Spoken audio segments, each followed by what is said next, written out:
You're listening to Leisure World Direct. I'm your host, GRF Communications Manager Emma DiMaggio, and I'm here with Interim Executive Director Dave Potter and GRF Security Director Victor Rocha. Hello, guys. Hello. Morning. Today's topic is golf cart laws. We recently had a town hall on golf cart laws where the Seal Beach Police Department entered the community and answered everyone's questions and gave a presentation. Victor, can you tell me what prompted that town hall? Actually, Seal Beach Police Department personnel approached me and stated that they were highly concerned about golf cart injuries, and we actually even had a fatality and golf cart violations throughout the community. So therefore, they wanted to ensure that people that use golf carts, or what is deemed or has a general definition of a golf cart, people truly understood exactly what it entails and the safety behind it. I guess the big issue of the town hall to those who attended was the big problem is we all understand golf carts to be pretty much all the tiny four-wheeled vehicles that look like a golf cart, that anyone would call a golf cart, that we all call golf carts. According to the California Vehicle Code, a lot of those are not golf carts at all. Correct, and this is what was cleared up at the meeting and through Leisure World Weekly, that a golf cart is truly just a two-seater vehicle, and it's meant just for two seats. No four-seater.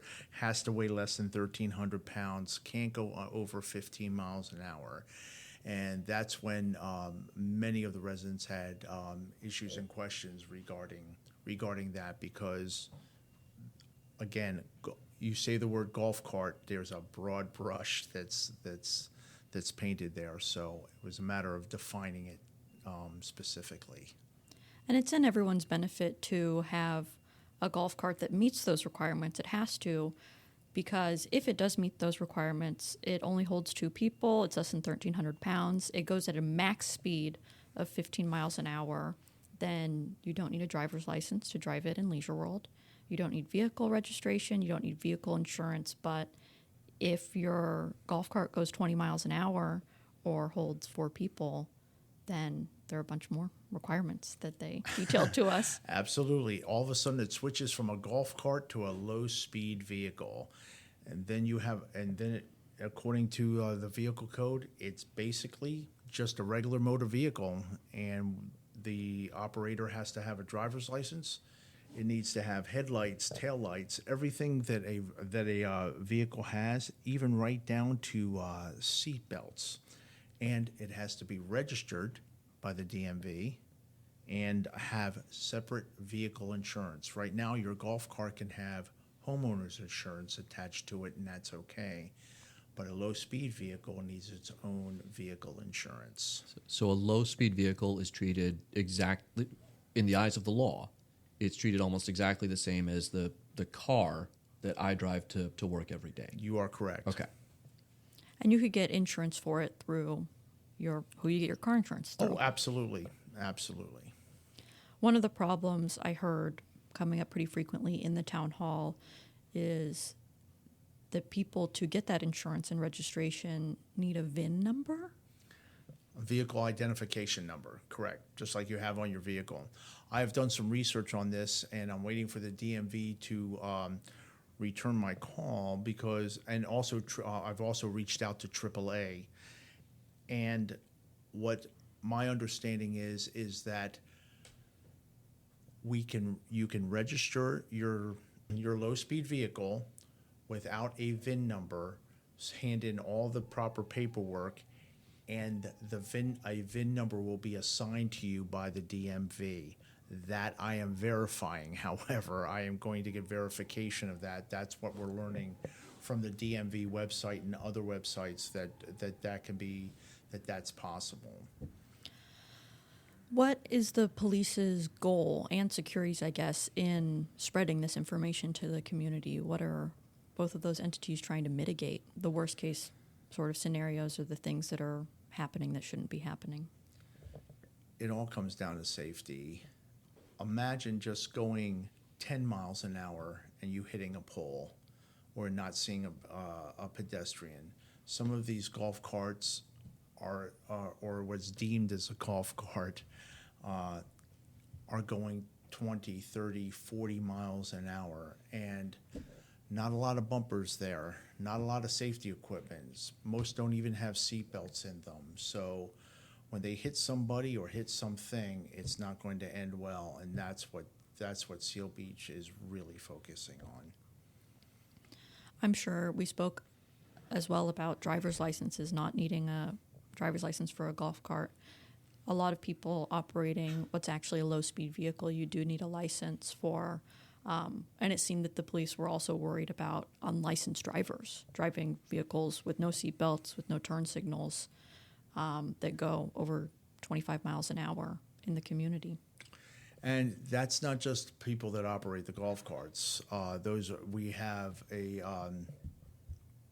We have people inside the community that do operate vehicles without a driver's license. That is not the law. They can be cited for that. There are times where they have been stopped by the police and they said, don't worry about it, I only drive inside the community, or I drive less than a mile away from the community. You need a valid driver's license. Yeah, let's talk about golf carts going outside of Leisure World. Obviously, if you have a true golf cart or a true low-speed vehicle that's registered and has insurance, what are the laws for both of those? Let's say if I want to go to Sunnyside Cafe or go on Westminster or go over to Hoff's Hut, for people who might not know, their vehicle the wheels can move and they can get there in it, but what is legal? Well, we're fortunate here at Leisure World that the shopping center next to Leisure World, right outside the St. Andrews Gate, allows Leisure World golf cart users to use their property. The shopping center where the Chase and The Dollar Tree is located, and that also includes the brand new Anthem gas station. However, that doesn't include the post office. That doesn't include going on any city street. Once you decide to go across the street to go to Chevron because you like Chevron gas better than Anthem gas, that's against the law. Or you just go to pick up a Domino's pizza or go to the Sunnyside Cafe. You can't do that. Also, the Northgate, once you go out Northgate Road, that is no longer our road. That belongs to that is a city street, and you can't drive on that road. And as I tried to explain in the town hall, we've had people get caught in golf carts that live in Leisure World as far as Ralph's. Wow. To dispel one more misconception that I heard during the town hall, you cannot drive your golf cart in the crosswalk as well, correct? There was someone that asked if they could, they can't drive it in the road, but can I cross in the pedestrian crosswalk crossing Westminster or Seal Beach Boulevard and get around to Chevron that way? Oh, absolutely not. The street is the street is the street, and that includes the crosswalk. For people who were sold a golf cart or told that something was a golf cart, I spoke to a resident that came into the newsroom and said, I saw a low-speed vehicle at the lot. It was obviously a low-speed vehicle. It had all the, seatbelts, taillights, parking brake fenders, all of that. And then right next to it was a golf cart, they told me. It had everything that a golf cart has. It only goes 15 miles an hour. It weighs under 1,300 pounds, except it carries 4 people, which is not what the California Vehicle Code says is a golf cart. He chose that one because he wanted to be able to drive it around in Leisure World. And now he's not quite sure what to do. I think a lot of people have golf carts or cart-type vehicles that are very close to meeting the requirements of a golf cart. What did the police recommend that they do? Very straightforward. If you meet all the rest of the requirements of a, quote, golf cart, and it just happens to be a 4-seater, because some people actually add seats to a 2-seater and make it a 4-seater, those seats need to go if you want it to be a golf cart. And that means completely gone. You can't just fold down the seat and go, oh, I'm only carrying 2 people. If you have the ability to carry more than 2 people, it's not a golf cart anymore. So they can remove those 2 seats and Oh, absolutely. they're fine and clear. Absolutely. And for people who have a low-speed vehicle, with everything except for windshield wipers and insurance and registration, they just have to install the wipers or taillights and then get it registered, and then they'd be equally clear in the eyes of the law. Correct. But the one issue was, how do I get my vehicle to the DMV to get it checked off so I can get the vehicle registered? Obviously, this would entail a significant amount of money because the golf cart can't go. You'd have to tow it. You'd have to tow it, wait at the DMV, and have it towed back. I've reached out to AAA and I've reached out to DMV to see if they can come to the community. It's not guaranteed yet, but this is something that I am working on. And they even have what they call vehicle verifiers, that for a fee they'll come to your location and verify that you have what you need, get the paperwork done, and then get it into the DMV. That's something I'm working on very, very rapidly, because if we could get that done, it would save a lot of time and a significant amount of money and hassle for the residents. For individuals, I'm sure some people will say, I've been driving this vehicle in Leisure World on these roads for however many years, and I'm going to keep doing it. What kinds of penalties are they subject to? They can do what they if you'd like to do what you want to do and keep on driving, you can do it. Driving a low-speed vehicle without a license, but there are some significant things that can happen. Number one, when you drive without a license, the officer has an option whether they're going to arrest you or not. And if you're on a suspended license or a suspended license because of medical reasons, that's almost an automatic arrest. And they don't want to do this. They don't get any. Seal Beach PD, they work well with us, and they don't get any special points by how many arrests they make and how many vehicles they tow. They don't want to do that. But when they when they stop somebody and they don't have a license and they don't have insurance and they don't have the proper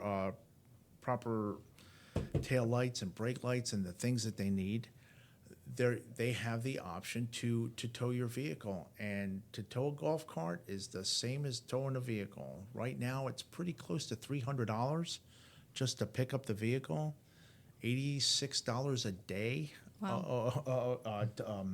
And if it's on a weekend or a night, they'll charge you $130 just to open up the gate. So it can get really expensive.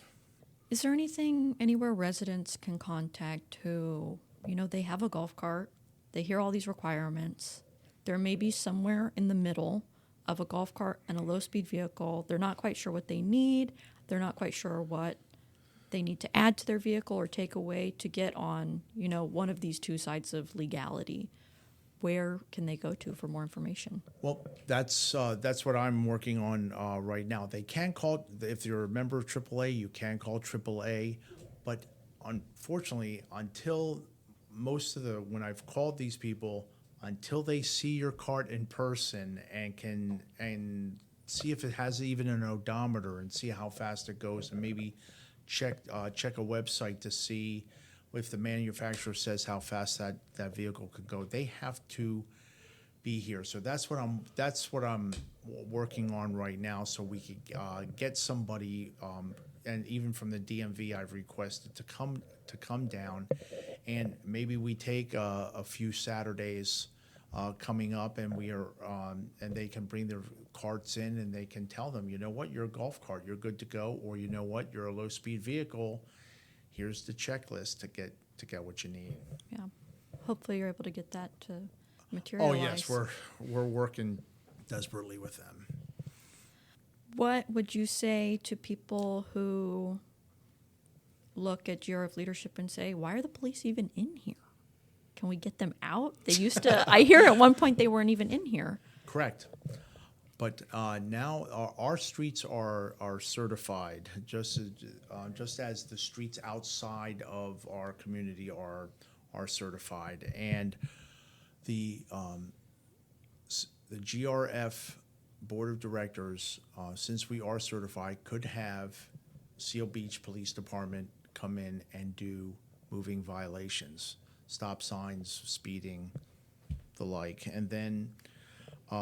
A few years back, the Seal Beach City Council voted and said our police officers can go in there and do that. That's okay by us. And so that's why they came in. And because, again, it was safety. It was people, I have emails, my email stuffed full of people going, these people are going 45 miles an hour. These people are jamming right through the stop signs. So that's why the Seal Beach Police Department was called in. And I wasn't here at the time, but the reality of the matter is that law enforcement is much better equipped to perform those types of tasks than any GRF employee is in terms of enforcing moving violations. The city and the state, at the end of the day, they just have more mechanisms to compel enforcement successfully and make the penalties actually stick. And when the penalties stick, that's what deters the behavior. Yeah. And we can't pick and choose. That's what a lot of times I hear with all sorts of, especially vehicle criminal situations. Someone wants them to enforce speeding, but not stop sign laws. And yes to no to golf cart laws, but yes to certain moving violations. They want us to be able to choose. You can enforce this and that, but not this, because too many of us do that, and we don't want everyone to be ticketed. And when you say everyone gets ticketed, I think also some people have the misconception that really Seal Beach Police Department is going to descend on the community, and they almost can't wait to start writing up golf citations. It's or ticketing you for driving 26 miles an hour in a 25 mile an hour zone, right? Exactly. They're not worried about that. They're really concerned about these heavy vehicles lumbering down the road, and they're not being operated safely. And that's where it all comes from. Is there anything else you think is important for people to understand about laws and the coming enforcement of them? I think it's just important that we will get this figured out. We're working diligently I know it's confusing to us, and parsing the vehicle code can take time, and we're working with the police, we're working with DMV. We hope we can get the AAA to get on board to help us also. So we just ask for people's patience, but the law is the law, and you said it best. We can't decide today we're going to enforce this one, but not that one. And so just we're all going to work together. We're all going to get this done. And you see it right after the town hall. No, they didn't descend on a Leisure World and start writing tickets and start towing people, and they're not doing that. They're great partners. So we'll get this figured out. Yeah, I was going to say, I think the police are seeing just a bit of an uptick in safety-related issues throughout the whole of the city of Seal Beach, not just limited here to Leisure World. Correct. But they're seeing it on the whole. And that's why they're taking these steps to kind of better enforce the laws that are on the books, right? The California Vehicular Code is so mammoth and so expansive. The police could literally pull over any random car that is on the freeway on any given day, and they could probably find a violation of the California Vehicle Code.